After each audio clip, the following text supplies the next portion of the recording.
नमस्कार साथियों, आप सभी का स्वागत करता हूं इस YouTube चैनल पर। और प्रिय साथियों, आज जो हम पढ़ने वाले हैं वो है प्रशस्तियाँ, यानी कि राजस्थान में कौन कौन सी प्रशस्तियाँ हैं और उनसे हमें क्या जानकारी प्राप्त होती है। इन सभी के बारे में, जितनी भी राजस्थान में प्रशस्तियाँ साथियों, सभी के बारे में आज की इस क्लास में अध्ययन करेंगे और अच्छी तरह से इसको समझने की कोशिश करेंगे। और हम पढ़ रहे राजस्थान का जी के साथियों। तो देखिए, हम बात करते हैं, यहाँ पहले आती है अपनी, वो अपने आती है कीर्ति स्तंभ प्रस्तुति। पहले बात तो ये कीर्ति स्तंभ जो प्रस्तुति है कहाँ पर है? चित्तौड़गढ़ में है। इसका समय है 1460 में इसे स्थापित किया गया या उत्कीर्ण किया गया साथियों। किसे? कीर्ति स्तंभ प्रस्तुति को। इस प्रस्तुति में मेवाड़ के राजाओं की वंशावली की जानकारी मिलती है। किससे? कीर्ति स्तंभ प्रस्तुति से मेवाड़ के राजा हुए हैं, उन राजाओं की वंशावली यानी उनके राजवंश की जानकारी मिलती है। आगे हम बात करते हैं साथियों इसमें, तो आगे देखिएगा, महाराणा कुंभा की मालवा विजय के उपलक्ष्य में विजय स्तंभ का निर्माण करवाया, जिसके बाद में प्रस्तुति लिखी गई है साथियों। महाराणा कुंभा ने मालवा विजय के उपलक्ष्य में किसका निर्माण करवाया था? विजय स्तंभ का निर्माण करवाया गया था, जिस पर बाद में ये जो कौन सी कीर्ति स्तंभ प्रस्तुति लिखी गई है। कीर्ति स्तंभ प्रस्तुति के रचयिता महेश भट्ट अत्रि ने आरंभ किया था। किसने किया साथियों? इसे आरंभ तो अत्रि ने किया था, लेकिन इसे पूर्ण किया महेश भट्ट ने। यदि एग्जाम में पूछ लिया जाए तो अपन क्या लिखेंगे? महेश भट्ट लिखेंगे। कि कीर्ति प्रस्तुति के रचयिता कौन है साथियों? तो वह है महेश भट्ट। कीर्ति स्तंभ प्रस्तुति में कुंभा द्वारा लिखी गई पुस्तकों की जानकारी भी मिलती है हमें कि कीर्ति स्तंभ में क्या क्या मिलता है। तो कुंभा द्वारा जो पुस्तकें लिखी गई है वो भी हमकी जानकारी मिलती है। आगे बात करते हैं, तो कीर्ति स्तंभ प्रस्तुति में मेवाड़ के 4 भाग बताए गए हैं। कौन कौन से? चित्तौड़, अघाट, बागड़ अथवा मेवाड़, ये 4 भाग बताए गए। किसे? कीर्ति स्तंभ प्रस्तुति में। अगली जो प्रस्तुति आती है साथियों, वो अगली प्रस्तुति आती है अपने राज प्रस्तुति। क्या आती है? जो जिला राजसमंद में है और 1576 ईस्वी में साथियों ये प्रस्तुति लिखी गई है। राज प्रस्तुति विश्व का सबसे बड़ा अभिलेख है। ध्यान रखना साथियों, राज प्रस्तुति है ये विश्व का सबसे बड़ा अभिलेख है और ये 25 शिलालेखों पर उत्कीर्ण है, यानी कि 25 शिलालेखों पर ये लिखी गई है। ये राजसमंद झील की 9 चौकी पाल पर महाकाव्य के रूप में अंकित है। राजसमंद झील कहाँ? राजसमंद में है, और उस झील की जो पाल है उसे 9 चौकी पाल कहा जाता है। इस 9 चौकी पाल पर ही 25 शिलाओं पर की राज प्रस्तुति लिखी गई है साथियों।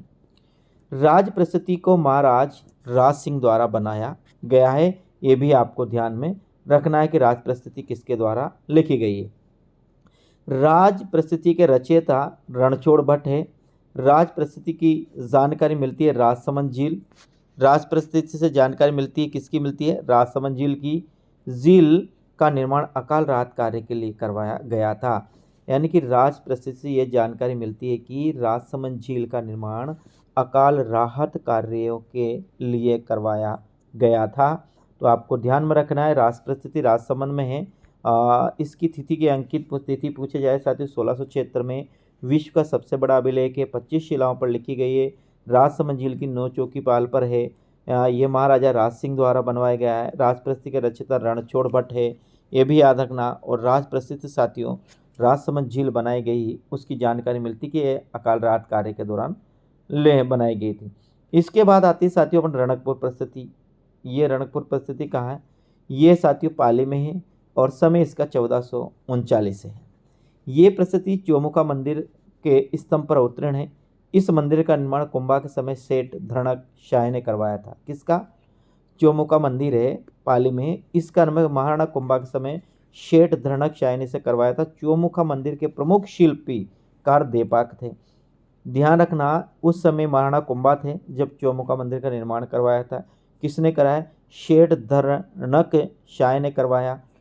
जो शिल्पकार था उसका नाम क्या था? देपाक उस शिल्पकार का नाम था। ये भी आपको ध्यान में रखना है। आगे बप्पा रावल से लेकर कुंभा तक की जानकारी रणकपुर प्रस्तुति से मिलती है। ये ध्यान रखना, रणकपुर प्रस्तुति से कहाँ से, बप्पा से लेकर साथियों राज सिंह तक इसकी जानकारी, कुंभा तक इसकी जानकारी मिलती है। तो ध्यान रखना ये पाली में है, समय 1439 है। ये चौमुखा मंदिर के स्तंभ पर उत्तीर्ण है। इसका निर्माण कुंभा के समय शेठधर नक्शाय ने करवाया। चौमुखा मंदिर के प्रमुख शिल्पी देवभाग थे और ये बप्पा रावल से लेकर कुंभा तक की जानकारी रणकपुर प्रस्तुति से मिलती है। आपको ऐसा ध्यान में रखना है। अगली जो प्रस्तुति आती है साथियों, वो आती है अपनी अगली प्रस्तुति आती है, वो आती है जूनागढ़ प्रस्तुति। और ये जूनागढ़ प्रस्तुति कहाँ है, ये जूनागढ़ जो प्रस्तुति है साथियों, ये जूनागढ़ प्रस्तुति है बीकानेर में। कहाँ पर है, बीकानेर। तो ध्यान दीजिएगा, जूनागढ़ प्रस्तुति जिला बीकानेर कहाँ है, जिला बीकानेर जूनागढ़ प्रस्तुति का। और समय है 1594।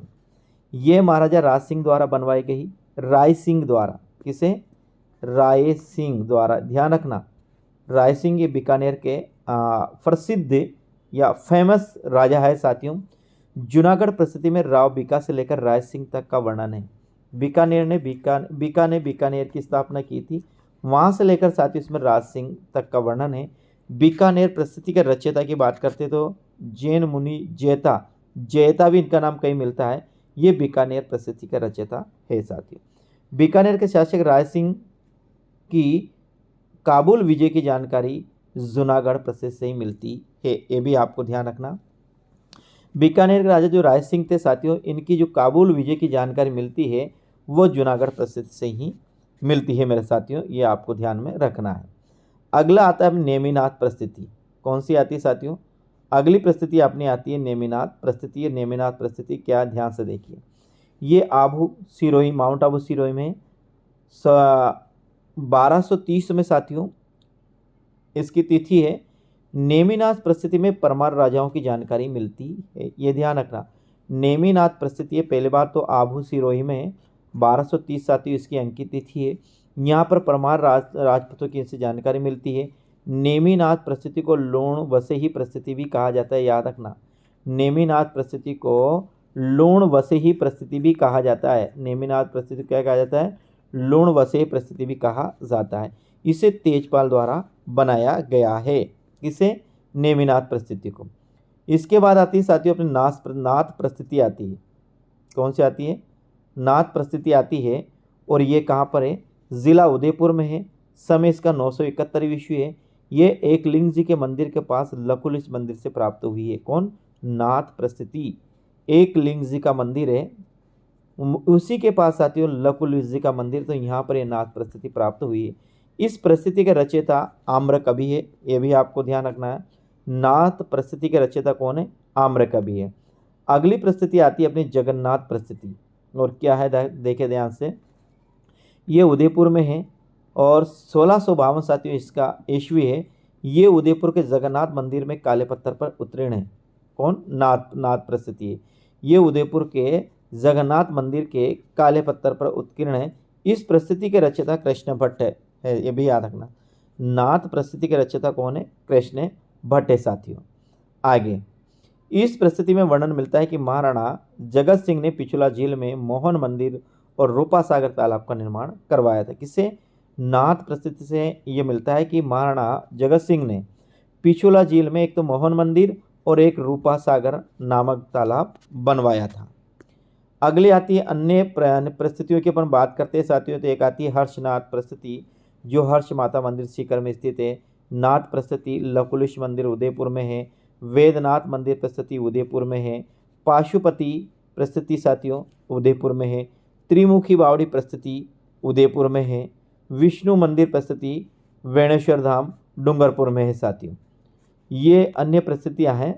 तो ये आज की क्लास हम प्रस्तुतियाँ पढ़ी है। कल की क्लास में साथियों सिक्के पढ़ेंगे कि कौन सी रियासत में कौन कौन से सिक्के चलते थे साथियों। ठीक है साथियों, आज की क्लास में इतना ही। चैनल पर पहली बार तो चैनल को जरूर सब्सक्राइब कर लिया होगा, नहीं किया साथियों तो जाते जाते जरूर सब्सक्राइब कर लीजिएगा। तो मिलते हैं कल अगली क्लास में। राम राम साथियों।